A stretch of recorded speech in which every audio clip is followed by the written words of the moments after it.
Thank you, Chairman Mikowski and Ranking Member Cantwell, and thanks for having this hearing on this most important piece of legislation. I certainly support your efforts here on examining a series of bills that foster a far more robust all-of-the-above energy strategy, developing a more diversified portfolio from an energy viewpoint for the U.S. In my home state of Montana, coal is an important piece of that energy mix. It powers over half our electricity. It generates thousands of jobs. It's over $100 million a year in tax revenues that helps our infrastructure, helps fund our schools, our teachers. And though these good-paying jobs, the tax revenue, and affordable electricity seem to be under threat under this current administration, I think the legislation like Senate Bill 1221, the Bulk Power System Reliability Impact Statement Act, is critical to ensure federal agencies are accountable for their actions and the impacts that federal actions have on affordable electricity reliability. Moreover, I'm also glad the committee is considering Senate Bill 15, offered by Senator Hatch, and the other measures that prohibit duplicitous and unnecessary federal regulations on energy development on federal lands and allow the states to lead. I also commend Senator Murkowski and others on this committee for taking the lead in strengthening global dependence on American-made energy by facilitating energy exports. I'd also like to voice my support for the Public Lands Renewable Energy Development Act as well. In addition to the wealth of conventional fuels, Montana has immense potential for wind, for solar, for biomass, for geothermal energy development. This bill would facilitate that production while ensuring a firm partnership between states, as well as supporting conservation. My first question for Mr. Hiley. Mr. Hiley, why is it important for federal agencies to look before they leap in promulgating regulations in the energy sector? There's two questions. That'd be the first one. The second is, can you provide some examples of federal agencies and federal actions where the public would have been better served if these agencies had deliberated on the impact on grid reliability in a meaningful fashion prior to issuing the regulations? Well, thank you for the question. And why it's important to look before you leap is because the electric grid is the most complex machine yet created by man. And didn't get created overnight. It took decades and decades to get it built to the level it is. Every device on the grid has to operate in exact synchronism with every other device. And changes to that should not be made lightly.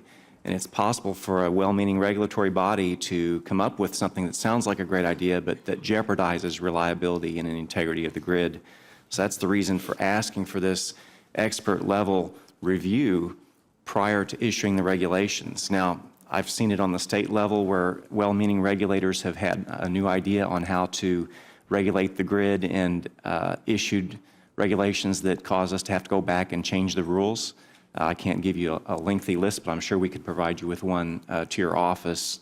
One that comes to mind currently is the Clean Power Plan and the impacts that could occur with the rapid loss of generation in 2020 based on some of the timelines in the proposed rule.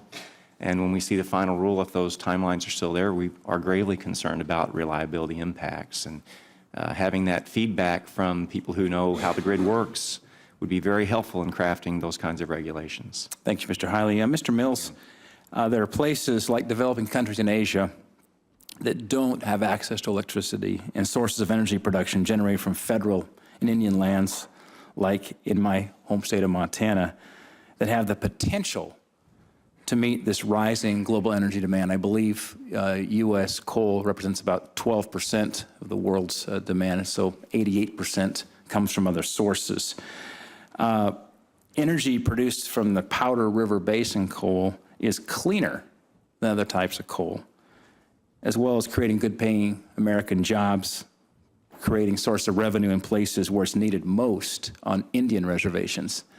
So my question is, do you think it's important that American coal, which is developed in a cleaner and more environmentally sound fashion than other types of coal, be prepared to meet international demands for energy? Senator, that's a terrific question, and one that most people I've encountered don't like the answer to. The answer is yes, it's critically important.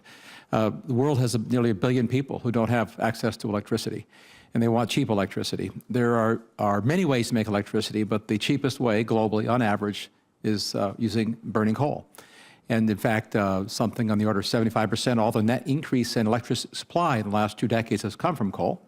And it will continue to come from coal, according to every forecast. That will be the majority of the supply to the world for new electricity.